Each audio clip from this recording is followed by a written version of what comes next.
Dustin Burrows, and of course brought to you by H&H Trailer Sales, Galatia Insurance, Cactus Theater. They're the reason why we get to come down to the Capitol. Appreciate them for sponsoring yesterday and today's program. Okay, let's talk about some of the other pieces of legislation that you've been focusing on.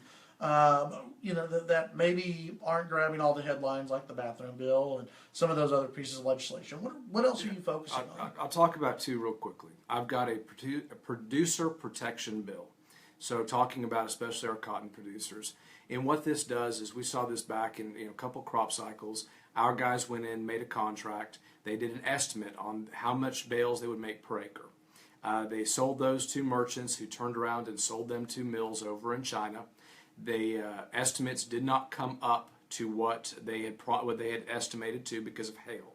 The mills and merchants got together and sued a ton of our farmers across the region because they didn't make their estimates. And our guys said, well, these were just estimates. I mean, they don't always make.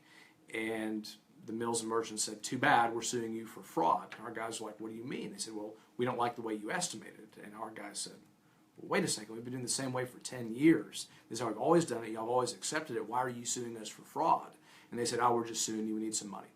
So I've got a bill that essentially says, nah, we're not going to let you do that anymore. I mean, if you want to know how we estimated, if you want to know how we're going to estimate, ask us up front, and we'll tell you.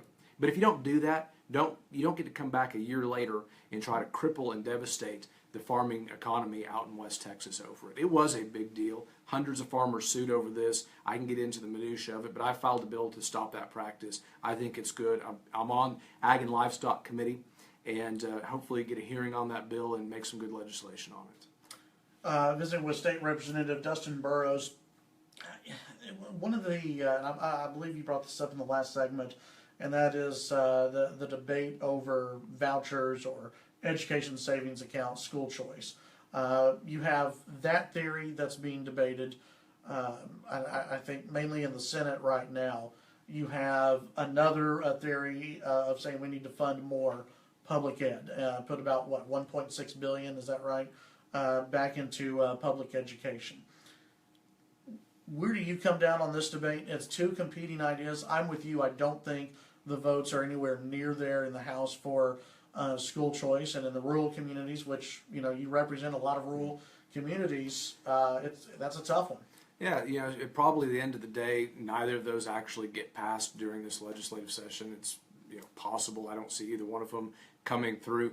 That being said, on the broader philosophical debate, it's probably not a one-size-fits-all solution. Mm-hmm. I mean, what I'm down here talking about is we need to extend ASSTAR funding. We need to get rid of the small school penalty for rural schools. That's primarily who I actually am taking care of down here, and so I want to make sure those things are actually taken care of. Now, if Houston says we want to experiment around and try to go, more charter-based or try to do some sort of school choice, we need to have those conversations with them. But it needs to be, for taking care of inner-city Houston schools, which is people who are advocating for it. And so, if you could actually get everybody on the same page around a table and you create some win-win scenarios, maybe everybody could come out of it. But right now, I think you've got two competing forces that don't want to come together. And at the end of the day, we'll probably see something that's a continuation of what we actually have in place. Funding population growth plus inflation, which is important. Yesterday, talked a lot about SB2. I'll be talking about it a little bit later when Senator Bittencourt's on the program, as he was the author of it on the Senate side. Where are you on this? Is this as some of the local governments would say, this is a violation of local control? What do you think about that whole argument? I heard Chairman Bonin discuss it on your show yesterday. I think he did a very good job of it. It hasn't made it through committee in the House yet, and so it hasn't made it to the floor, so I probably don't know all the details as the author would about it, but it's not a tax cap.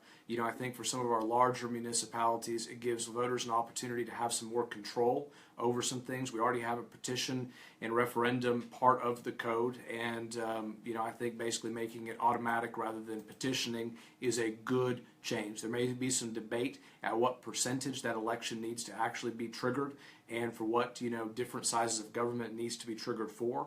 But that's what this process is all about, is taking a look at it. But the general concept, I think everybody yesterday, and you're going to hear from one of the bill authors later today, I think this is at least some metrics for good government accountability, but I think there's probably some tweaks and adjustments we can continue to look at. What else do we have about 40 seconds left or so? What else do people need to take a look at when they're focusing on the legislature? I'll tell you one other thing I'm working on. I've been very proud of it. Is trying to take care of our injured first responders. We've got the ombudsman bill. We're working it through. The chairman of the committee, who's a Democrat, we're working across the aisle on this one. Has signed on as a joint author. Hopefully to get a hearing and people can hear some of the stories. It's their stories, not my stories, about law enforcement, their families who were injured in the line of duty protecting us, who are not getting the care they need, and we need to take care of them. We need to do a better job, and I've got some great ideas to help that. Representative Burrows, appreciate your time today. Thank you.